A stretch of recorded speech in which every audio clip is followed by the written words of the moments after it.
12 වෙනි පාඩමේ පළවෙනි කොටසේ නෝට් එක මම දීලා තිනවා. මේකට අපිට පැය දෙකක් යන්නේ නැහැ. ඉක්මනට මේක ඉවර කරන්න පුළුවන්. ඉතුරු කොටසේ නෝට් එක ඔයගලන්ට ලැබෙනවා. ලැබුණාට පස්සේ ඉතුරු කොටසත් අපි ඉක්මනින්ම කරනවා. මේ එතකොට ගොඩක් වෙලාවට හෙට උදේ වෙන්න පුළුවන්. මම අද නෝට් එක එව්වොත් දෙවෙනි කොටසේ. හරිනේ. එහෙනම් බලමු. ඔයගලන්ගේ 2025 මීඩියා ෆාස්ට් ට්‍රැක් ක්ලාස් එකේ 12 වෙනි පාඩම අවසාන පාඩමේ පළවෙනි කොටස. අපේ පාඩමේ නම් පුතේ sannivedana සමීක්ෂණ. sannivedana සමීක්ෂණ. සාමාන්‍ය සමීක්ෂණ කියලා කියන්නේ සර්වේ කියන එක ඉංග්‍රීසි වලින්. ඒකේ මුලින්ම දීලා තියෙන ඕගොල්ලන්ට මේක තේරුම් ගන්න ඕන නිසා පර්යේෂණ සහ සමීක්ෂණ අතර සම්බන්ධය හා වෙනස. එතකොට පර්යේෂණ සහ සමීක්ෂණ අතර සම්බන්ධය හා වෙනස කියලා දෙලා ඉංග්‍රීසි වලින් මේ වචන දෙක දීලා තියෙනවා. පර්යේෂණ කියන්නේ රිසර්ච් කියන එක. සමීක්ෂණ කියන්නේ සර්වේ කියන එක. පර්යේෂණ කියන්නේ රිසර්ච් කියන එක. සමීක්ෂණ කියන්නේ සර්වේ කියන එක. එතකොට එතන කියනවා පර්යේෂණයක් කියන්නේ නැත්නම් රිසර්ච් එකක් කියන්නේ පිළිතුරු සෙවීමේ සම්පූර්ණ ක්‍රියාවලියයි. ඒ කියන්නේ මොන හරි ගැටලුවකට පිළිතුරු හොයන්න, උත්තර හොයන්න සම්පූර්ණ ක්‍රියාවලියක නිරත වෙනවා නම් ඒක පර්යේෂණයක්. සමීක්ෂණයක් යනු එම පර්යේෂණය සඳහා දත්ත රැස් කිරීමේ එක් ක්‍රමයකි. ඒ කියන්නේ දැන් පර්යේෂණයක data එකතු කරගන්න, කලෙක්ට් කරගන්න එක ක්‍රමයක් තමයි සමීක්ෂණය. හරිනේ. ඒතර පර්යේෂණයක් කියන්නේ මොන හරි ගැටලුවකට පිළිතුරු හොයන්න තියෙන සම්පූර්ණම ක්‍රියාවලියට අපි කියනවා රිසර්ච් එක නැත්නම් පර්යේෂණය කියලා. ඒකෙන් අපි ඒකට අදාළ දත්ත හොයන්න එක එක ක්‍රම තියෙනවා. ඒ එක ක්‍රමයක් තමයි සමීක්ෂණය කියලා කියන්නේ නැත්නම් සර්වේ එකක් කියන්නේ. ඒ සර්වේ එකකින් රිසර්ච් එකකට data එකතු කරන්න පුළුවන්. ඒ කියන්නේ සමීක්ෂණයක් කරලා ඒක තුලින් පර්යේෂණයකට තොරතුරු එක්කව කරගන්න පුළුවන් කියන එක. දැන් පැහැදිලිනේ. ඒක තේරෙනවා. ඊළඟ ඡේදයෙන් කියනවා ඒ අනුව පර්යේෂණය කියන්නේ නව දැනුම සොයා ගැනීමට හෝ ගැටලුවක් ගැඹුරින් තේරුම් ගැනීමට කරන පුළුල් ක්‍රමානුකූල අධ්‍යයනයක්. හරිද? ඒ කියන්නේ ගැටලුවක් ගැඹුරින් තේරුම් ගන්න, අලුත් දැනුමක් හොයාගන්න පුළුල්ව ක්‍රමානුකූලව කරන ලොකු අධ්‍යයනයකට තමයි පර්යේෂණයක් කියන්නේ. එහෙම උත්තර හොයන්න, පිළිතුරු හොයන්න එක එක ක්‍රම පාවිච්චි කරනවා සමීක්ෂණය ඉන් එක් ක්‍රමයක්. ඔක තේරෙනවනේ. ඒ කියන්නේ පර්යේෂණය හා සමීක්ෂණය අතර වෙනසක් තේරෙනවා. උදාහරණයක් දෙනවා. පර්යේෂකයෙක් ඒ කියන්නේ රිසර්ච් එකක් කරන කෙනෙක් සමාජ මාධ්‍යයන් සිසුන්ගේ ඉගෙනුම් පුරුදු වලට බලපාන ආකාරය පිළිබඳ ස්ටඩි කරනවා කියලා හිතන්නකෝ. ඒ කියන්නේ සෝෂල් මීඩියා පාවිච්චි කරන එක සිසුන්ගේ ඉගෙනුම් පුරුදු වලට, ඉගෙනීමේ පුරුදු වලට බලපාන්නේ කොහොමද කියලා ස්ටඩි එකක් කරනවා පර්යේෂකයෙක්. ඒ සඳහා අත්හදා බැලීම් කරනවා, නිරීක්ෂණ කරනවා, සමුඛ සාකච්ඡා කරනවා, සමීක්ෂණ කරනවා, එක එක ක්‍රම. අන්න එතන සමීක්ෂණ කියවුණා. ඒ කියන්නේ පර්යේෂකයාට තමන්ගේ පර්යේෂණය කරන්න එක ක්‍රමයක් තමයි සමීක්ෂණය. යටින් කියනවා සමීක්ෂණය යන ක්‍රමය තෝරාගත්තොත් සාමාන්‍යයෙන් උනම් ප්‍රශ්නාවලියක් දීලා හරිද? ඒ ප්‍රශ්නාවලිය තුලින් පුද්ගලයන් කණ්ඩායමකින් තොරතුරු රැස් කරගන්න පුළුවන්. ප්‍රශ්නාවලියක් දීලා ප්‍රශ්න වලට උත්තර ගන්නවා. ඒ සමීක්ෂණයේදීත් ඒවා පාවිච්චි වෙනවා. ඒ කියන්නේ රිසර්ච් එකක් කරනකොට රිසර්ච් එකක එක ක්‍රමයක් තමයි සමීක්ෂණය. සමීක්ෂණය කරන ක්‍රමත් තියෙනවා. හරිද? ප්‍රශ්නාවලිය කියන්නේ එකක්. යටින් කියනවා සමාජ මාධ්‍යකම එකක් තියෙනවනේ. සමාජ මාධ්‍ය දිනකට කොපමණ කාලයක් භාවිතා කරනවාද යන්න පිළිබඳ සිසුන් 100 දෙනෙකුගෙන් ප්‍රශ්නයක් ලෙස ඇසිය හැකියි. ප්‍රශ්නාවලියක් දෙනවා කියන්නේ ඒකයි. ඒ කියන්නේ අපිට ශිෂ්‍යයෝ 100ක් තෝරගෙන ඒ ශිෂ්‍යයෝ 100ට අපි ප්‍රශ්නයක් දෙනවා. ඕගොල්ලෝ සමාජ මාධ්‍යවල දවසකට කොච්චර වෙලාවක් නිරත වෙලා ඉන්නවද කියලා. ඒකට ලැබෙන උත්තරය අනුව අපිට data එකතු කරගන්න පුළුවන්, දත්ත රැස් කරගන්න පුළුවන් කොහොමද සිසුන්ගේ ඉගෙනුම් පුරුදු වලට, අධ්‍යාපනයට කොහොමද සමාජ මාධ්‍ය බලපාන්නේ කියලා. ඒතකොට අපේ පර්යේෂණයට තොරතුරු හම්බුණා සමීක්ෂණයේ. සමීක්ෂණය කලේ ප්‍රශ්නාවලියක් දීලා. ඒක පැහැදිලිනේ? හරි. ඊට පස්සේ ඊළඟ මාතෘකාවට එන්න. sannivedanayද සම්බන්ධ කර ගනිමින් පර්යේෂණ හා සමීක්ෂණ ගැන වැඩිදුර හැඳින්වීම. තා චුට්ටක් ඔයගලන්ට පර්යේෂණ හා සමීක්ෂණ ගැන කියනවා sannivedanaya පැත්තත් කියන ගමන. මොකද sannivedanaya පැත්තෙන් අපි යන්නේ sannivedanaya සහ මාධ්‍ය අධ්‍යයනයේ පැත්තෙන්. බලන්න මේ ටික. ඈත අතීතයේ ඉඳලා මිනිස්සු විවිධ පාරිසරික වෙනස්කම් පිළිබඳ කුතුහලයෙන් නිරීක්ෂණය කරමින් ඒවැය තියෙන අර්ථය මොකක්ද කියලා හොයමින් අපිට ඒකෙන් තියෙන ප්‍රයෝජන මොනවද කියලා හොයමින් ඒකෙන් අපිට තියෙන බලපෑම මොකක්ද කියලා අවබෝධ කර ගැනීමට උත්සාහයක් දරුවා. ඒ කියන්නේ මිනිස්සු ඈත අතීතේ ඉඳලම අවට තියෙන පරිසරය දිහා බැලුවේ කුතුහලයෙන්. කොහොමද ඉර පායන්නේ? වහින්නේ කොහොමද? හරිද?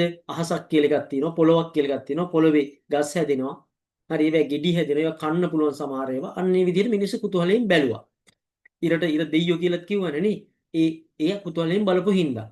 ඊට පස්සේ ඒවා නිරීක්ෂණය කළා. ඒ කියන්නේ අස කන්නාසය දිව ශරීරය යොමු කරලා, මනසේම යොමු කරලා බැලුවා මොනවද මේකේ තියෙන්නේ කියලා.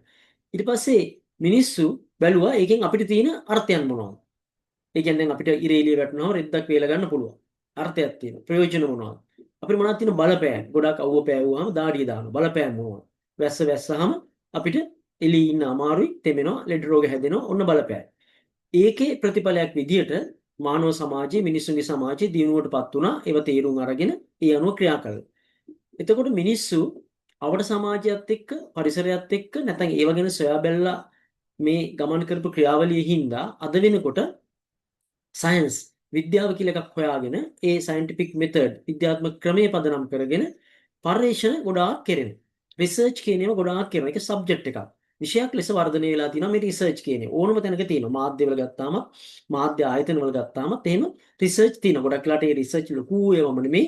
සමහරවිට සමීක්ෂණයකින් කෙලවර වෙන පුංචි දෙයක් වෙන්න පුළුවන්. ඊට පස්සේ ඉතින් කියනවා sannivedana සමීක්ෂණ යන්න.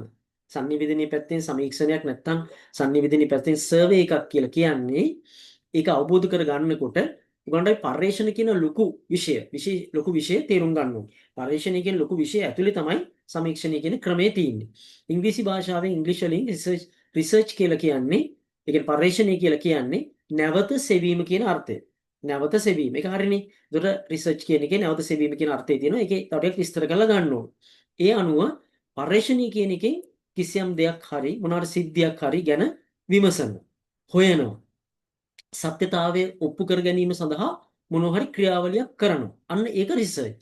ඒ කියන්නේ ඉංග්‍රීසි වලින් අපි රිසර්ච් කියන වචනේ අර්ථය වචනාර්ථය විතරක් ගත්තා නැවත සෙවීම කියන වචනාර්ථයක් එනවා. ඒකෙන් පේනවා පර්යේෂණය කියන එකෙන් මොනවා හරි දෙයක මොනවා හරි සිද්ධියක් පිළිබඳව විමසීමක් කරලා සොයලා සත්‍යතාවය ඔප්පු කර ගැනීමේ ක්‍රියාවලිය තමයි රිසර්ච් කියන්නේ කියලා. ඊට පස්සේ කියනවා ඒ වගේම එසේම කිසියම් ගැටලුවක් ගැන විද්‍යාත්මකව ක්‍රමානුකූලව අධ්‍යයනය කරලා ස්ටඩි කරලා පර්යේෂණයකින් සිදු කෙරෙන්නේ අන්නේ ක්‍රියාවලිය කියලා. ඒ කියන්නේ මොන හරි ගැටලුවක් පිළිබඳව විද්‍යාත්මක ක්‍රමානුකූලව අධ්‍යයනය කරන එක තියෙනවානේ. අන්න එක තමයි පර්යේෂණය කියන්නේ. ඒතර පර්යේෂණය ගැන නිර්වචන රසක් තියෙනවා. දැන් එක නිර්වචනයක් මෙතන පෙන්නනවා. ඔක්ස්ෆර්ඩ් ඇඩ්වාන්ස් ලර්නර්ස් ඩික්ෂනරි කියලා එකක් තියෙනවා. ඒකේ ළමයින්ට ඉගෙන ගැනීම සඳහා පාවිච්චි කරන ඩික්ෂනරි එකක්. ඔක්ස්ෆර්ඩ් ඩික්ෂනරි එකේම ඒකේ ඇඩ්වාන්ස් ලර්නර්ස් කියන එක ඒකේ පර්යේෂණය ගැන මෙහෙම කියනවා. කුමන හෝ දැනුම් ශේෂ්ත්‍රයක් පිළිබඳව ඉතා සැලකිල්ලෙන් සොයා බැලීම හෝ විමසීම මගින් නව කරුණු එකතු කර ගැනීම වේ. ඒ කියන්නේ මොකක් හරි දැනුම් ශේෂ්ත්‍රයක් නැත්තම් නොලෙජ් එකක් පිළිබඳව ඒ ෆීල්ඩ් එකක් ගැන සැලකිල්ලෙන් හොයා බලනවා. ගැඹුරින් හොයා බලනවා. විමසනවා. ඒකෙන් කරුණු එකතු කරනවා. ඒකෙන් නිගමනයක් කරා යනවා. අන්න ඒක රිසර්ච් එකක් විදිහට හඳුන්වනවා ඔක්ස්ෆර්ඩ් ශබ්දකෝෂය. ඊළඟට කියනවා ලෝකෙ පුරා විවිධ විශේෂ ශාස්ත්‍රවල එකක සබ්ජෙක්ට් වල පර්යේෂණ සිදු කරනවා. ඒකෙන් සමාජ ජීවිත අලුත් දැනුම් සම්භාරයක් ප්‍රදානය කරනවා බෙදා හරිනවා. යටින් කියනවා ස්වභාවික විද්‍යා ශාස්ත්‍රයේදී මෙන්ම සමාජීය විද්‍යා ශාස්ත්‍රයේදීද පර්යේෂණ සිදු කිරීමේදී යොදා ගන්නා විවිධ ක්‍රම තියෙනවා. ස්වභාවික විද්‍යාව කියන්නේ පුතේ ජීව විද්‍යාව සහ භෞතික විද්‍යාව. ජීව විද්‍යාවට අයිති ඔක්කොම. ඒ කියන්නේ සත්ත්ව විද්‍යාව, ශාක විද්‍යාව දෙකයි. ඒ වගේම භෞතික විද්‍යාව පැත්තෙන් එන රසායනික විද්‍යාව, භෞතික විද්‍යාව ඒ ටික ඔක්කොම ගත්තාම ඒවට ස්වභාවික විද්‍යාව කියනවා. ඒවා ගොඩක් වෙලාට මොකද්ද පරීක්ෂණාගාරයක් ඇතුලේ ලැබ් එකක් ඇතුලේ පරීක්ෂණ කරලා කරන වැඩ. හැබැයි සමාජීය විද්‍යාව කියන්නේ ඊට වෙනස් දෙයක්. ආර්ථික විද්‍යාව, දේශපාලන විද්‍යාව, ඕගොල්ලන් ඉගෙන ගන්න මේ මාධ්‍ය අධ්‍යයනය, sannivedana කියන එක, වාග් විද්‍යාව වෙන්න පුළුවන්, අධ්‍යාපන විද්‍යාව වෙන්න පුළුවන්, සමාජ සෝෂියොලොජි වෙන්න පුළුවන්. ඒ ඔක්කොම එකතු වෙලා එනකොට භූගෝල විද්‍යාව වෙන්න පුළුවන්. මේවා මිනිස්සුත් එක්ක කරන ගනුදෙනු, මේ මිනිස්සුත් එක්ක කරන ගනුදෙනු සම්බන්ධයෙන් තියෙන විද්‍යාවන්ට කියනවා සමාජීය විද්‍යාව, සෝෂල් සයන්සස් කියලා. ඒකේ යටතේ තමයි සෝෂියොලොජි තියෙන්නේ, අපේ මීඩියා තියෙන්නේ, ඉකෝන් තියෙන්නේ, පොලිටිකල් සයන්ස් තියෙන්නේ, ඒ ඔක්කොම තියෙන්නේ ඒකේ යටතේ. හරිද? ඒතර ඒක මිනිස්සුත් එක්ක කරන වැඩක් නිසා ඒක ලැබ් එකක් ඇතුළේ කරන වැඩක් නෙවෙයි. එහෙනම් ස්වභාවික විද්‍යාවන් කියන පැත්තෙත් සමාජීය විද්‍යාවන් කියන පැත්තෙත් ඔය දෙපැත්තෙන් පර්යේෂණ කරනවා. යටින් කියනවා සමීක්ෂණ යනු යොදා ගන්නා එක් පර්යේෂණ විධික්‍රමයකි. පර්යේෂණ යොදා ගන්න එක විධික්‍රමයක් තමයි සමීක්ෂණය. ඊට පස්සේ ආපහු ඊළඟ ඡේදයට එන්න ජනමාධ්‍ය බිහි වුණාට පස්සේ, කියන්නේ පත්ත, රේඩියෝ, ටීවී වගේ බිහි වුණාට පස්සේ ඒකේ බලපෑම කියලා ලක්ෂණයක් තියෙනවා. ඔයගොල්ලෝ දන්නේ එෆෙක්ට් කියලා ලක්ෂණයක් තිබුණා නේ.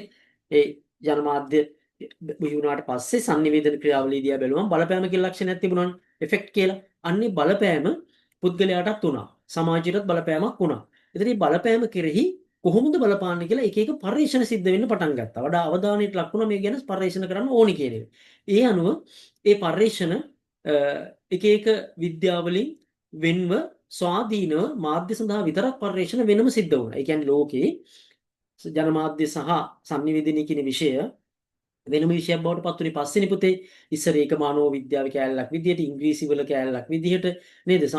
සමාජ විද්‍යාවන් වල කෑල්ලක් විදිහට.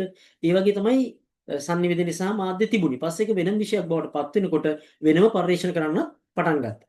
දැන් 20 වන සියවසේ මුල් භාගේ 20 වන සියවසේ මුල් භාගය කියලා කියන්නේ 1900 ගණන් ඈ. මේ 21 වන සියවසේනේ. එතකොට මේ 2000 ගණන්. 20 පටන් ගන්නව නම් 21 වන සියවසේ, 19 පටන් ගන්නව නම් 20 වන සියවසේ. එනේ 1900 ගණන් වල මුල් කාලේ වෙනත් විශේෂ සමග එකට තිබූ ওই sannivedanaya මාධ්‍ය අධ්‍යයනය කියන එක ස්වාධීන විෂයක් වෙනම විෂයක් විදිහට වර්ධනය වුණා.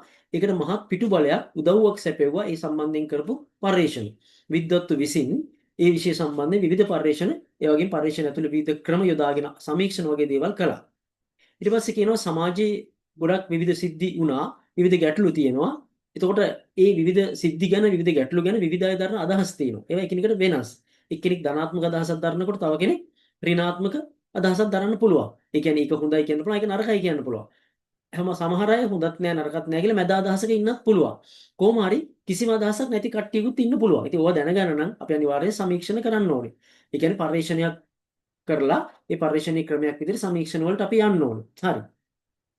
ඊට පස්සේ ඡේදය තියෙනවා දැන් මතු පිටින් පේන දේට වඩා හරි මතු පිටින් තියෙන දේ බලලා ඒ ඔස්සේ නිගමනයකට යනවට වඩා ක්‍රමවත් අධ්‍යයනයක් කළා සොයා බලලා ගැඹුරින් සොයා බලලා ඒ අනුව නිගමනයකට යාම හෝ අදහස් දැක්වීම වඩාත් සාර්ථක පොදු පිළිගැනීමට ලක් වෙන ක්‍රමයක්. ඒ කියන්නේ පුතේ පරීක්ෂණයක් කළා එහෙම නැත්නම් පරීක්ෂණීය ක්‍රමයක් වන සමීක්ෂණයක් කළා තොරතුරු හොයාගෙන නිගමනයක් කරා යන එක තමයි සාර්ථක.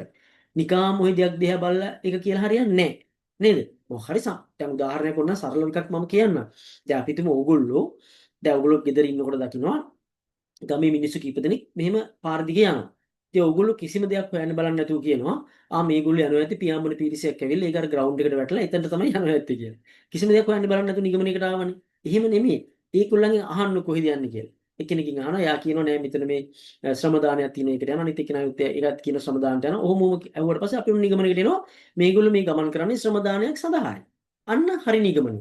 ඒ කියන්නේ යම්කිසි නිගමනයකට එළඹෙනකොට ප්‍රශ්න ගැන හරි සිද්ධියක් ගැන හරි මතු පිටින් පේන දේ හෝ තමන් හිතන දේ එක නිගමනයක් කරා යනවට වඩා ක්‍රමවත් අධ්‍යයනය කළා ස්ටඩි කළා සොයලා බලලා ගැඹුරින් බලලා ඒ අනුව නිගමනයකට යන වඩා සාර්ථක ක්‍රමයක් ඒක තමයි පර්යේෂණ කියන්නේ. ඒතර පර්යේෂණ කරන එක ක්‍රමයක් තමයි සමීක්ෂණ කියන්නේ.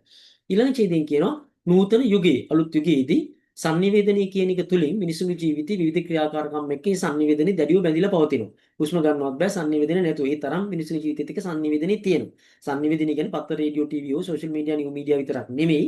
sannivedanaya කියලා කියන්නේ අපි මම ඔයත් එක්ක කතා කරන එක, ගෙදර අම්මත් එක්ක කතා කරන එක, එකාත් එක්ක දිහා බලන එක, සතෙක් දිහා බලන එක, සතාට කතා ආදරෙන් කතා කරමු නෑව කියනවා නම් බව් කියනවා නම් ඒ ඔක්කොම sannivedanaya තමයි. ඒක නිසා මිනිස් ජීවිතේ ක්‍රියාකාරකම් එක්ක දැඩිව බැඳී පවතිනවා. හුස්ම ගන්න පවා බෑ කියලා මම කියන්නේ ඒකයි sannivedana නැතුව. ඒ අනුව පුද්ගලයාටයි සමාජයට ඉතා විශාල බලපෑමක් sannivedana තුලින් මාධ්‍ය තුලින් සිද්ධ වෙනවා. ඒ නිසා මේක සංකීර්ණයි. මෙහෙම බලනකොට විවිධ මාධ්‍යවල ක්‍රියාකාරීත්වය, ඒ වගේ මාධ්‍ය සංදේශවල අන්තර්ගතය, ඒකේ සමාජයට සිද්ධ වෙන බලපෑම, විවිධ ග්‍රාහකයන්ගේ විවිධ කැමැති රුචියන් ඒ පිළිබඳ නිරන්තරයෙන්ම විමසා බැලීම අවශ්‍යතාවයක් තියෙනවා. ඒ විමසා බැලීම තමයි අපි රිසර්ච් වලින් කරන්නේ. රිසර්ච් එකේ ක්‍රමයක් විදිහට අපි සර්වීස් කරනවා. හරි. ඊළඟට sannivedana තාක්ෂණය කියන එක දියුණු වෙලා තිනවා විශාල වශයෙන්. ඔයගොල්ලෝ මට තාක්ෂණය ගැන ඊයේත් කතා කළා පන්තියේදී. හැම අතම ව්‍යාප්ත වෙලා තිනවා මේ තාක්ෂණය. ඒ අනුව නව මාධ්‍ය, සමාජ මාධ්‍ය මගින් සමාජයේ වෙත විශාල බලපෑමක් කරනවා. ඒ ගැන විශේෂ අධ්‍යයනයක් කරන්න ඕනේ. දැන් තිනවා ග්‍රූන්වල්ඩ් ඩික්ලරේෂන් කියලා එකක්. ඒ කියන්නේ ග්‍රූන්වල්ඩ් ප්‍රකාශනය කියලා එකක්. ඒක එක්සත් ජාතීන්ගේ සංවිධානයේ පැත්තෙන් තමයි ආවේ 1982 දී. අන්නේ ග්‍රූන්වල්ඩ් ප්‍රකාශනයෙන් පෙන්නනවා ළමයින් හා තරුණයන් මාධ්‍ය සාක්ෂරතාවයෙන් යුක්ත විචාරශීලී ග්‍රාහකයන් බවට පත් කළ යුතුයි කියන එක. ඒ කියන්නේ පර්යේෂණ සමීක්ෂණ වගේ දේවල් විද්‍යාත්මක ක්‍රමවේද තුලින් මාධ්‍ය බලපෑම කොහොමද වෙන්නේ ළමයින්ට හා තරුණයන්ට. ඒක ක්‍රමවත් අධ්‍යයනය කළා දරුවන්ට පුරුදු කරන්න ඕන විචාරශීලීව මාධ්‍ය පරිහරණය කරන්න. ඒ කියන්නේ ඒගොල්ලන්ගේ මාධ්‍ය සාක්ෂරතාවයෙන් පෝෂණය කරන්න ඕන. ඒක යුනෙස්කෝ සංවිධානය පෙන්ලා දෙනවා. එක්සත් ජාතීන්ගේ සංවිධානයට අයිති යුනෙස්කෝ සංවිධානය හරහා තමයි ඔය ග්‍රූන් වර්ල්ඩ් ප්‍රකාශනය කියන එක ආවේ. ඒ කියන්නේ අපි දැන් දරුවන්ට හෝ තරුණයන්ට හෝ සෝෂල් මීඩියා නිව් මීඩියා තහනම් කරන එක නෙමෙයි කළ යුත්තේ. ඒවා විචාරශීලීව පරිහරණය කරන්න උගන්වන එක. ඒ සඳහා අපි රිසර්ච් කරන්න ඕන. ඒ සඳහා අපි සර්වේස් කරන්න ඕන. ඒ ප්‍රතිඵල අනුව දරුවන්ට කියලා දෙන්න ඕනේ. තරුණයන්ට කියලා දෙන්න ඕනේ කොහොමද මාධ්‍ය පරිහරණය කරන්නේ. ඒතර ඒගොල්ලන්ගේ මාධ්‍ය සාක්ෂරතාවය දියුණු වෙනවා. දියුණු මාධ්‍ය සාක්ෂරතාවයක් තියෙනවා නම් කාට හරි එයාගේ විචාරශීලී ග්‍රාහකත්වයේ වැඩි. ඒතර එයා දන්නවා හොඳ මොකද්ද නරක මොකද්ද? තෝරාගත යුත්තේ කුමක්ද තෝරා නොගත යුත්තේ මොකක්ද? ඕගොල්ලෝ අධ්‍යාපනයට අදාළ හෝ විනෝදාංශයට වාදයට අදාළ ඕගොල්ලන්ගේ වයසට ගැලපෙන දේක් තෝරගන්නවා මිසක් වෙනත් දේක් තෝරගන්නේ නැහැ. ඕගොල්ලෝ හොඳ මාධ්‍ය සාක්ෂරතාවයක් තියෙනවා. ඒනෝ විචාරශීලී ග්‍රාහකත්වයක් තියෙන නිසා. ඊළඟ ඡේදයෙන් කියන 1982 දී ග්‍රූන් වර්ල්ඩ් ප්‍රකාශනය ගැන අදහස් සංවර්ධනය කරමින් පැරිස් න්‍යාය කියලා එකක් නැත්නම් පැරිස් එජෙන්ඩා කියලා එකක් ඉදිරිපත් කෙරුණා. ප්‍රංශයේ පැරිස් නුවර කේන්ද්‍ර කරගනිමින් ඒකේ කරුණු 12ක් තියෙනවලු. ඒක එක නිර්දේශයක් වන්නේ ඒ 12න් එකක් වෙන්නේ මාධ්‍ය සම්බන්ධයෙන් පර්යේෂණ සිදු කරන්න ඕනේ ගුරු බෞද්ධ සිසු දරුවන් ඒ සඳහා යොමු කරන්න ඕනේ කියන එක. ඔය ග්‍රූන් වර්ල්ඩ් ප්‍රකාශනය ගැන ඔටි ඉස්සෙල්ලා පාඩමක් කරලා තිනවා. ඒ පළවෙනි පාඩමේ. හරිද?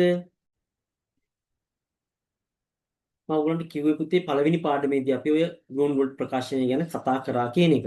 ඊපස්සේ ඊළඟ ඡේදන ඊළඟ පිටුවේ මේ විදිහට බලනකොට සමීක්ෂණය කියන්නේ නැත්නම් සර්වේ එකක් කියලා කියන එක පිළිබඳ ප්‍රායෝගිකව අපි අත්දැකීමක් ලබා ගන්න ඕනේ. මොකද අපිට ඕක පුළුවන් කමක් නැහැ. න්‍යායාත්මකව තොරතුරු විතරක් කියලා ප්‍රමාණවත් වෙන්නේ නැහැ. පොඩි ප්‍රායෝගික අත්දැකීමකුත් සර්වේ එකක් ගැන ලබා ගන්න ඕනේ කියන එක එකෙන් අදහස් කරන්නේ. කොහොම හරි කමක් නැහැ. අපිට අපි උත්සාහ කරනවා මේ පාඩම ඉවර වෙනකොට ඕගලන්ට යම්කිසි ප්‍රායෝගික අවබෝධයක් දීලා ගවේෂණශීලීත්වය කියලා එකක් අහලා තියෙනව නේද? ඒ ඉන්වෙස්ටිගේෂන් කියලා දැන් ජර්නලිසම් වල තියෙනවා ඉන්වෙස්ටිගේෂන් ජර්නලිසම් කියලා එකක්. විචාරශීලීත්වය. කියන්නේ ඊළඟ එක නම් ඔයගොල්ලෝ දන්නවා හොඳ නරක තෝරා ගැනීම ඔයගොල්ලෝ විචාරශීලී ග්‍රාහකය ගැන ඉගෙන ගත්තා. ඒක වර්ධනය කරන්න අවස්ථාවක් ලැබෙනවා මේ සමීක්ෂණ සර්වේස් තුලින්. දැන් ඔයගලන්ට මම මෙතන යටින් වරහන් ඇතුලේ කියනවා පළවෙනි පාඩමේ ශාස්ත්‍රීය විෂයක් ලෙස sannivedana අධ්‍යයනයේ ආරම්භයේ විකාශය යන කොටස කියවන්න කියලා. මොකද මම ඔයගලන්ට නෝට්ස් දීලා තියෙනවා. ඒවා බලන්න පුළුවන්. ඒකේ තියෙනවා ඔය සම්බන්ධයෙන් යම් කොටස්. හරි. ඊළඟට අනුමාත්‍රකාව මොකද්ද? sannivedanaya හා මාධ්‍ය සමීක්ෂණ. නැත්නම් ග්‍රාහක සමීක්ෂණ. මාධ්‍ය සමීක්ෂණ වලට සමහර තැන්වල වචනයක් පාවිච්චි කරලා තියෙනවා ග්‍රාහක සමීක්ෂණ කියලා. ඉතින් විභාග දෙසේ ග්‍රාහක සමීක්ෂණ කියලා આવොත් ඒත් ওই මාධ්‍ය සමීක්ෂණම තමයි කියලා කියන්නයි මට ඕනේ. පැහැදිලිනේ. එහෙනම් sannivedanaya හා මාධ්‍ය සමීක්ෂණ කියන්නේ මොකද්ද? ඒ කියන්නේ sannivedanaya හා ග්‍රාහක සමීක්ෂණ කියන්නේ මොනවද? ඔන්න බලන්න. sannivedanaයේදී මාධ්‍ය සමීක්ෂණයක් දැන් අපි කෙලින්ම එන්නේ සමීක්ෂණයට. අපේ පාඩමේ තියෙන සමීක්ෂණය. ඔයගොල්ලන්ට පරිශ්‍රණය ගැන මම කිව්වේ සමීක්ෂණේ තීරුම් කරන්න ඕන නිසා. දැන් ඒක පැහැදිලිනේ. හරි. sannivedanaයේදී මාධ්‍ය සමීක්ෂණය කියන්නේ මාධ්‍ය පාවිච්චි කරන හැටි. මාධ්‍ය කියන්නේ ජනමාධ්‍ය වෙන්න පුළුවන් ටීවී රේඩියෝ පත්තර ඊට අමතරව සෝෂල් මීඩියා නිව් මීඩියා වෙන්න පුළුවන් ඔක්කොම මාධ්‍ය. මාධ්‍ය භාවිතය. ඒ වගේම මනාපයන් කියන්නේ කැමැත්ත, අදහස්, අයිඩියාස්. ඒ වගේම sannivedana පුරුදු එක behaviors තියෙනවා මිනිස්සුන්ගේ sannivedana සම්බන්ධයෙන් පුරුදු. හරිද?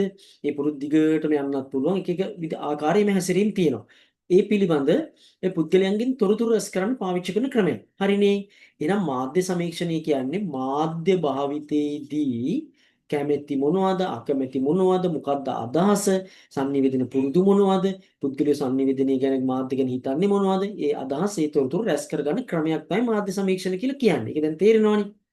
ඊළඟ කියනවා රූපවාහිනී ගුවන්විදුලි පුවත්පත් හරි සමාජ මාධ්‍ය හෝ නව මාධ්‍ය වගේ විවිධ මාධ්‍ය සමග ග්‍රාහකයෝ අන්තර්ක්‍රියා කරන්නේ කොහොමද? ඒ කියන්නේ අපිට පණිවිඩයක් ලැබුණා මේ පණිවිඩ අපි රියැක්ෂන් එකක් ෆීඩ්බැක් එකක් දෙන්නේ කොහොමද? ඔයගොල්ලෝ දන්නා පත්ත රේඩියෝ ටීවී වලදී ගොඩක් වෙලාට ඒක කරන්න අමාරුයි. ඒක එක මාර්ගයක පැත්තට ගිහිල්ලා. නමුත් ඔයගොල්ලෝ දන්නවා නව මාධ්‍ය සහ සමාජ මාධ්‍ය සෝෂල් මීඩියා නිව් මීඩියා පැත්තේදී අපි ගොඩක් ඒ රියැක්ෂන් එක දෙන්න පුළුවන්කම තියෙනවා. නැත්නම් ෆීඩ්බැක් එක දෙන්න පුළුවන්කම තියෙනවා. ඒ කියන්නේ ප්‍රතිපෝෂණය දෙන්න පුළුවන්කම තියෙනවා. අපි නිතරම අන්තර්ක්‍රියාකාරී වෙනවා. කොහොමද? ලයික්ස් දානවා, ෆලෝ කරනවා, අපි කමෙන්ට්ස් දානවා, ෂෙයා කරනවා විවිධාකාර ක්‍රමයකට අපිට තියෙනවා. අපිට කන්ටෙන්ට් හදලා ආයි දාන්න පුළුවන්. ඒ වගේ දේවල් තියෙනවා. හරිද? අපිට ඕන ෆ්‍රෙන්ඩ්ස්ලා අන්ෆ්‍රෙන්ඩ් කරන්නත් පුළුවන්. ඒ වගේ දේවලුත් තියෙනවා. ඕන එකක්. හරිද? ෆලෝ කරන එක ෆලෝ කරගෙන නවත්තන්න පුළුවන්. ඒ වගේ විවිධ ආකාරයේ ක්‍රම තියෙනවා රියැක්ෂන් එකක් දෙන්න. හරි. එතකොට අපි මේ කියන මාධ්‍යත් එක්ක ග්‍රාහකයෝ අන්තර්ක්‍රියා කරන විදිහ හරිද? ඒ වගේම මාධ්‍යයේ පණිවුඩ නැත්නම් සංදේශ නැත්නම් මාධ්‍යයේ කන්ටෙන්ට් එක මීඩියා කන්ටෙන්ට් එක ගැන ග්‍රාහකයෝ මොනවද හිතන්නේ? හරිද? ඒ වගේම ග්‍රාහකයෝ හිතන දේ ඒගොල්ලන්ට හැඟෙන දේ අපිට තීරුම් ගන්න නම් අපි පොඩි පර්යේෂණයක් කරන්න ඕනේ. ඒ පර්යේෂණයට අපි සමීක්ෂණය කියන ක්‍රමේ උපයෝගී කරගන්නවා. සාමාන්‍යයෙන් සමීක්ෂණ සිද්ධ කරන්නේ ප්‍රශ්නාවලියක් දීලා නැත්නම් සම්මුඛ සාකච්ඡා හරහා. ඒ කියන්නේ අපි ප්‍රශ්න ටිකක් දෙනවා ග්‍රාහකයන්ට උත්තර ලියන්න. තෝරාගත්ත ග්‍රාහකයන්ට. නැත්නම් අපි සම්මුඛ සාකච්ඡාවක් විදිහට ඒගොල්ලන් හම්බෙලා උත්තර ටිකක් ගන්නවා. ලංකාවේ ඉන්න හෝ ලෝකේ ඉන්න ඔක්කොම ග්‍රාහකයෝ හම්බෙන්න බෑ. අපි තෝරාගත්ත අයට තමයි දෙන්නේ. ඒවා නියදි පාවිච්චි කරලා සාම්පල් පාවිච්චි කරලා කරත හැකි. ඒකත් ඉස්සරහදී කියලා දෙන්නම්. උදාහරණයක් පෙන්නනවා. ඔවුන් කොපමණ වාරයක්, ඒ කියන්නේ ග්‍රාහකයෝ කොපමණ වාරයක් ප්‍රවෘත්ති වැඩසටහන් නරඹනවද? News programme බලනවද? අහනවද? ඔවුන් වඩාත්ම විශ්වාස කරන නාලිකා මොනවද? කියලා 500 දෙනෙක්ගෙන් විමසීම. 500 දෙනෙක් අහම්බෙන් තෝරගන්නවා. කොළඹ ප්‍රමාණිකුයි, ඈත ගම් පළාත් වල කට්ටියකුයි, ඒකට ශිෂ්‍යයෝ, ගුරුවරු, ඉංජිනේරුවෝ, කාම්කරුවෝ, වෙලෙන්දෝ, ගෙදර ඉන්න ගෘහණියෝ, පාසල් යන අය, විශ්වවිද්‍යාල යන ඔක්කොම විවිධාකාර අය තෝරගෙන 500ක් හදාගන්නවා. ඒ 500ට ප්‍රශ්නාවලියක් දීලා අහනවා. එකක් තමයි ඔයගොල්ලෝ කොච්චර වාරයක් දවසකට ප්‍රවෘත්ති වැඩසටහන් බලනවා. ඊළඟට අහනවා වඩාත්ම විශ්වාස කරන නාලිකාව මොකක්ද? අන්න ඒ විදිහට ඒ ඔබට දෙන උත්තර ගත්තාම අපිට පුළුවන් ලංකාවේ නාලිකා අතරින් මෙච්චරකට 100 මෙච්චරක් මේ නාලිකාවට කැමති. 100 මෙච්චරක් මේ නාලිකාවට කැමති. ඒක අපි මේ විදිහට සමීක්ෂණයක් තුලින් තමයි කිව්වේ කියලා අපිට කියන්න පුළුවන්. පැහැදිලිනේ? හරිද? එතකොට තව ප්‍රශ්නයක් ඉතන තියෙනවා. මොකද්ද? ප්‍රවෘත්ති වැඩසටහන් කොච්චර වෙලාවක් දවසකට කොච්චර වෙලාවක් නරඹනවා. ඒකත් අපිට මේ සමීක්ෂණයෙන් ගන්න පුළුවන්. යටින් කියනවා ඒ උදාහරණ යටින් මානව සම්බන්ධතා පවත්වාගෙන මිනිස්සු අතර සම්බන්ධතා පවත්වාගෙන යන ක්‍රියාවලියේ process එකේදී sannivedanaya මත තමයි ඒක රඳා පවතින්නේ. sannivedanayak නැත්නම් අපිට බැහැනේ සම්බන්ධතා පවත්වාගෙන දැන් ඔයගොල්ලෝ මගේ අතර එක්ක WhatsApp එකෙන් chat කරනවා. එක්ක ටෙලිෆෝන් කෝල් එකෙන් කතා එක්ක හම්බෙලා කතා කරනවා. තව මොන තරම් ක්‍රම තියෙනවා අපිට. ඒ ක්‍රම වලට කතා කරලා මානව සම්බන්ධතා පව. ඒ ඔක්කොම sannivedana ක්‍රමනේ. නේ? ඒතර sannivedana තාක්ෂණයේ දියුණුවත් එක්ක ජනමාධ්‍ය බිහි වෙලා ඒක ව්‍යාප්ත වුණාම මානව සම්බන්ධතා ගොඩාක් වැඩි වෙලා සංකීර්ණ මානව සම්බන්ධතා බවට පත් වෙලා. දැන් ගොඩාක් මානව සම්බන්ධතා සංකීර්ණයි අපිට. නිසා ප්‍රශ්නත් වැඩි වෙන්න හේතු වෙලා තියෙනවා නේ. සෝෂල් මීඩියා හරහාම ගොඩක් ප්‍රශ්න මේ මානව සම්බන්ධතාත් එක්ක ඇවිල්ලා තියෙනවා නේද? එහෙමත් එනවා. ඒක තමයි ඔයගොල්ලන්ට විචාරශීලී ග්‍රාහකත්වය ඕනේ කොහොමද අපි මාධ්‍ය පාවිච්චි කරන්න කියලා. හරිද? ඊළඟට කියනවා මාධ්‍ය සමීක්ෂණ. නැත්නම් ග්‍රාහක සමීක්ෂණ. මගින් මාධ්‍ය ගැන ග්‍රාහකයන් ප්‍රතිචාර දක්වන්නේ කොහොමද? මාධ්‍ය මගින් ග්‍රාහකයා කෙරෙහි මාධ්‍ය ග්‍රාහකයාට බලපෑම් ඇති කරන්නේ කොහොමද? අන්න ඒවා අපිට අඳුන ගන්න පුළුවන් රිසර්ච් කරලා රිසර්ච් එක තුල තියෙන සර්වේ එකක් කරලා. ඒ කියන්නේ මාධ්‍ය සමීක්ෂණයක් සර්වේ එකක් කරලා.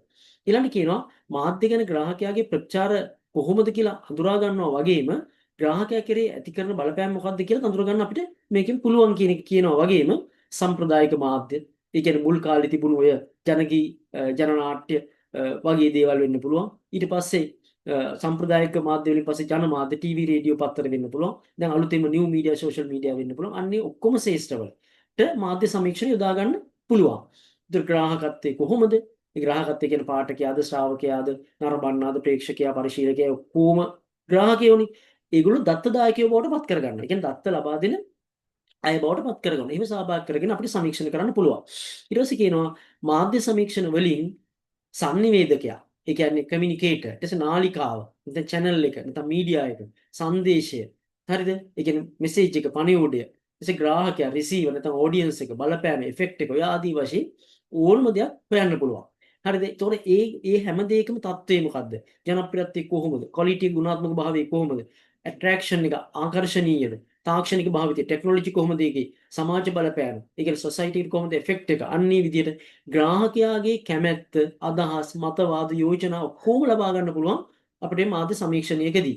ඒතර මාධ්‍ය සමීක්ෂණය විශේෂ අවස්ථාවකදී සමහරවල් මාධ්‍ය සමීක්ෂණ කරන මාධ්‍ය ආයතනත් ඒගොල්ලන්ගේ අපිට පාඨක පිරිස අඩු වෙලා ග්‍රාහක පිරිස අඩු වෙලා රේඩියෝ එකනම් ශ්‍රාවක පිරිස අඩු වෙලා ටීවී එකනම් ප්‍රේක්ෂක පිරිස අඩු වෙලා හරිද සෝෂල් මීඩියා එකනම් පරිශීලක පිරිස අඩු වෙලා එහෙම වුණා විශේෂ අවස්ථාවකදී ඒගොල්ලෝ සමීක්ෂණ කරනවා ඊට අමතරව සමහර මාධ්‍ය ආයතන කලින් කාලට නැත්නම් අවුරුද්දෙන් අවුරුද්දට පිළිවෙලකට එහෙම සමීක්ෂණ කරනවා ඒක ඉතා වැදගත් දෙයක් මාධ්‍ය ආයතනයක නමුත් ලංකාවේ මාධ්‍ය ආයතන හැමෝම එහෙම දේවල් කරන්නේ නැහැ යටින් කියනවා සමීක්ෂණ පිළිබඳ අර්ථකථන.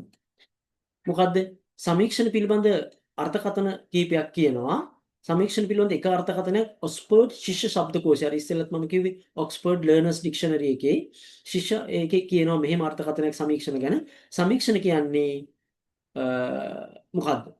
සාමාන්‍ය ජනතාවගේ අදහස් සහ හැසිරීම් ගැන විමර්ශනය කළා අපි තොරතුරු ටිකක් ගන්නවා. අන්න ඒක තමයි සමීක්ෂණය. මොකද සාමාන්‍ය ජනතාවගේ යම්කිසි දෙයක් ගැන කියලා හිතන්නකෝ. යම්කිසි දෙයක් ගැන ගැටලුවක් ගැන සාමාන්‍ය ජනතාවගේ අදහස මොකද්ද? ඒගොල්ලන්ගේ හැසිරීම මොකද්ද? ඒකේ විමර්ශනය කරන එක සමීක්ෂණය කියලා ඔක්ස්ෆර්ඩ් ලර්නර්ස් ඩික්ෂනරි එකේ කියනවා. මේක සාමාන්‍යයෙන් ඔවුන්ගේ ප්‍රශ්න ඇසීම් මගින් කරනවා. දෙවෙනි නිර්වචනය මල්ලසේකර ශබ්දකෝෂය කියලා අපි දන්න ශබ්දකෝෂයක් තියෙන ලංකාවේ මල්ලසේකර මැතිතුමාගේ එයා හදපු එක. ඒකෙන් එයා කියන සර්වේ කියන වචනේ අර්ථය මල්ලසේකර ශබ්දකෝෂය කරන් කියන්නේ සෝදිසි කරනවා, සමීක්ෂණය කරනවා, සමීක්ෂණය අන්න ඒ වගේ අදහස්. හරි නේද? සර්වේ කියන්නේ සමීක්ෂණය. ඒකෙන් තමයි අපි ඒක ගත්තේ. තුන්වෙනි නිර්වචනය සමීක්ෂණය කියන්නේ තෝරාගත් නිශ්චිත භූමි කලාපයක වාසය කරන මිනිස්සු කොට්ටාසයකගෙන් තොරතුරු රැස් කරන්න යොදා ගන්න පර්යේෂණ විධික්‍රමයක්. හරිනේ. පර්යේෂණය කියන රිසර්ච් එකේ එක ක්‍රමයක් තමයි සර්වේ එක. එහෙනම් සර්වේ එක කියන්නේ අපි රිසර්ච් කරන එක ක්‍රමයක්. එතනදි කරන්නේ එක්තරා නිශ්චිත භූමි භාගයක ඉන්න මිනිස්සුන්ගෙන් තොරතුරු රැස් කර ගැනීම. තව මාක් ඒබ්‍රහම් නේ ඒ නෙමෙයි ඒබ්‍රහම් කියන එක වචනයක් විතර එන්න ඕන පුතේ. මාක් ඒබ්‍රහම් කියන විද්වතා කියලා තියෙනවා සමීක්ෂණය කියන්නේ ප්‍රජාවක ක්‍රියාකාරකම්. ඒ කියන්නේ සමාජික ක්‍රියාකාරකම් හා ඒවා නිර්මාණය වී ඇති ආකාරය ගැන සමාජ විද්‍යාත්මක සෝෂියොලොජි පැත්තේ ආකල්ප ඔස්සේ විමසා බැලීමේදී යොදා ගන්නා ප්‍රමාණාත්මක දත් එකතු කිරීමේ ක්‍රියාවලියක්. එකම දේ තමයි විවිධාකාරයට විවිධයි කියන්නේ. මාක් ඒබ්‍රහම් කියන්නේ යම්කිසි ප්‍රජාවක මිනිස් කොට්ටාසයක සමාජයක. ඒ වගේම ඒ සමාජයේ නිර්මාණය වෙලා තියෙන ආකාරය ගැන සෝෂියොලොජි පැත්තේ සමාජ විද්‍යාත්මක පැත්තෙන් අපි විමසා බලනවා. ප්‍රමාණාත්මක දත් එකතු කරනවා. අන්නේ ප්‍රොසෙස් එකට කියනවා එයා මොකද්ද සමීක්ෂණය කියලා. ඊට පස්සේ හර්මන් එන් මොස් කියලා එක්කෙනෙක් තව විද්වතෙක් එයා කියලා තියෙනවා සමාජ තත්වයක් හෝ සමාජ ප්‍රශ්නයක් ගැන ක්‍රමවත්ව විධිමත්ව විග්‍රහ කරනවා. ඌයි ඇත්තනේ දත්ත එක්කව කළ විග්‍රහ කළ නිගමනයක් කරා යන්නේ බෑ නේ. එහෙනම් සමාජ තත්වයක් යම්කිසි තත්ත්වයක් සමාජ ප්‍රශ්නයක් ගැටලුවක් ගැන ක්‍රමවත්ව කරන්න ඕනේ. ඉතින් නිකන් ආවට ගියට කරලා හරියන්නේ නැහැ. විධිමත්ව විග්‍රහ කරලා කරන ක්‍රමය තමයි සමීක්ෂණය කියන්නේ කියලා. තව නිර්වචනයක් මෙහෙම කියනවා ගැටලුවක් හෝ සිද්ධියක් ගැන සංසිද්ධියක් ගැන සිද්ධියක් කියලා හිතන්නකො ගැන විද්‍යාත්මක ක්‍රමවේදයක් ඔස්සේ සොයා බලනවා. ඒ සොයා බලන්න සිද්ධ කරනවා පර්යේෂණ ක්‍රියාවලියක්. ඒකෙදි අදාළ දත්ත දායකයන්ගෙන් දත දෙන අයගෙන් ඍජුවම තොරතුරු ඒකරාශී කර ගන්නවා. ඒ සඳහා පාවිච්චි කරන උපාය මාර්ගයක් ක්‍රමයක් තමයි සමීක්ෂණය. එතනත් කියන්නේ රිසර්ච් එකේ ක්‍රමයක් කියලා. ඒකත් හරිනේ. ඊළඟ එක සමීක්ෂණයක් මගින් පුද්ගලයාගේ තොරතුරු අදහස් මතවාද යෝජනා ක්‍රියාකාරකම් හැසිරීම ආකල්ප යනාදී පිළිබඳ තොරතුරු එහෙම නැත්නම් data දත්ත ලබා ගන්න පුළුවන්. ඉතින් පුළුවන් නේද? සමීක්ෂණයක් මගින් ඒවා ගන්න පුළුවන්. තමයි මේ නිර්වචනයෙන් කියෙන්නේ. ඊළඟට කියනවා සමීක්ෂණ ක්‍රියාවලියකදී සිද්ධ වෙන්නේ ප්‍රාථමික දත්ත ඒක රාශී කිරීම. ඒ කියන්නේ ප්‍රාථමික දත්ත කියන්නේ මුල් දත්ත. ඉතින් ඒවා අරගෙන විග්‍රහ කළ විශ්ලේෂණය කළ ඒ පස්සේ වැඩනේ. ඉස්සෙල්ලා මුල් අවස්ථාව. කියන්නේ සෝස් එකකින් දත්ත ගන්නවා කියන එක. කියන්නේ මූලාශ්‍රයකින් දත්ත ගන්නවා. ඒක තමයි සමීක්ෂණ ක්‍රියාවලියකින් වෙන්නේ. ප්‍රාථමික දත්ත ගන්න. ඒකත් එක නිර්වචනයක්. තව සමකාලීන ගැටලුවක්. සමකාලීන කියන්නේ ඉතින් අපි මේ කාලේ තියෙන එකක් එපෑ. ගොඩාක් පරණ කාලේ පරිශන කරන්න එහෙම පුරාවිද්‍යාවල නම් සමහර ලාවට කරන දැන් අපි කියන්න පුළුවන්ද අපි කියන ඊජිප්තුවේ ඉස්සරිට මෙන්න මේ රජුරෝ හරිද මෙන්න මේ ඇඳුම් වර්ගය ඇඳ ඇයි මේක ඇඳ කියලා හොයා බලන්න ඉතින් ඊ දවස්වලට ඊජිප්තු මිනිස්සු ඉන්නවා. එහෙම කරන්න බෑනේ. එනේ සමකාලීන ගැටලුවක් ගැන විද්‍යාත්මක ක්‍රමවේදයක් ඔස්සේ විද්‍යාත්මක ක්‍රමවේදයක් වෙන්න ඕනේ. ඔස්සේ දත්ත ඒක රාශී කිරීම සමීක්ෂණය නම් වේ. ඒකත් හරිනේ. එහෙනම් ඔන්න ඔක තමයි සමීක්ෂණය ගැන එක එක නිර්වචන. ඒ ඔක්කොම කටපාඩම් කරගන්න කියලා නෙමෙයි කියන්නේ. හරිද? ඔය කියන්නේ සමීක්ෂණය ගැන දැන් ඔයගොල්ලෝ ඔය ඔක්ස්ෆර්ඩ් ශබ්දකෝෂයේ තියෙන එක මතක තියාගන්න. ඊට පස්සේ මල්ලසේකර ශබ්දකෝෂයේ තියෙන එකත් පොඩ්ඩක් මතක තියාගන්න. ඊට පස්සේ නම් කීපයක් මම කියලා තියෙනවා අය මේ මාක් ඒබ්‍රහම් කිව්ව එක කිව්වා හර්මන් එන් මොස් කිව්ව එකක් කිව්වා. ඒ වගේ ඔය පහක් විතර මතක තියාගන්න පොඩ්ඩක් සමීක්ෂණයක එකම දේ තමයි විවිධාකාරයෙන් කියන්නේ. ඒ සමීක්ෂණය කියන්නේ මොකක්ද කියලා ඇහුවොත් කියන්නේ. හරිනේ. දැන් අපිට මේ කිව්ව ටික අපි කරගෙන ආපු ටික මේ සමීක්ෂණයේ අමාරු පාඩමක් නෙමේ පුතේ. මේක ලේසි පාඩමක්. හරිද? මේක හොඳට මතක තියාගන්න පොඩ පාඩම් කරන්න තියෙන පාඩමක්. පාඩම් කරලා මතක තියාගන්න සමහර දේවල්. ඕගොල්ලෝ මම කියලා දුන්නේ දැනට sannivedana සමීක්ෂණ තමයි අපේ 12 වෙනි අන්තිම පාඩම. ඒකේ මම මුලින්ම කිව්වා ඔයගොල්ලන්ට පර්යේෂණය කියන්නේ මොකද්ද? සමීක්ෂණය කියන්නේ මොකද්ද? ඒකේ වෙනස සම්බන්ධය කිව්වා. හරිද? පර්යේෂණය English වලින් research, සමීක්ෂණය English වලින් survey. රිසර්ච් කරන එක සිස්ටම් එකක් ක්‍රමයක් තමයි සර්වේ කියලා කියන්නේ කියලා ඔයගොල්ලන්ට කිව්වා. අපිට වැදගත් වෙන්නේ සර්වේ පැත්ත. එතකොට සංනිවේදනයේ පැත්තෙන් අරගන්නකොට සංනිවේදනයේ පැත්තේ පර්යේෂණ තියෙනවා, සමීක්ෂණ තියෙනවා. ඒ ගැන මම පොඩ්ඩක් ඉතිහාසෙත් එක්ක දේවල් වගේක් ඔයගොල්ලන්ට කිව්වා.